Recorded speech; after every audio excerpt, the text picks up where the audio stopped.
আজ আমরা যে যে দল করছি, বিএনপি, আওয়ামী লীগ, জাতীয় পার্টি, ইসলামী আন্দোলন, খেলাফতে মজলিস, জমিয়তে উলামা, জামাত শিবির, এই দলগুলোর জন্য আমরা কে কি না করছি, এই দলের ব্যক্তিবর্গ, এই দলের কার্যক্রম সম্পর্কে কি আমাদের কোনো সচেতনতা আছে?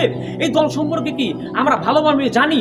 অথচ আল্লাহ নবী বলেছেন, শেষ জামানায় আইম্মাতুল মুদিল্লুন, গোমরাহী নেতৃবর্গের গুমরা ফিতনা ছড়িয়ে পড়বে।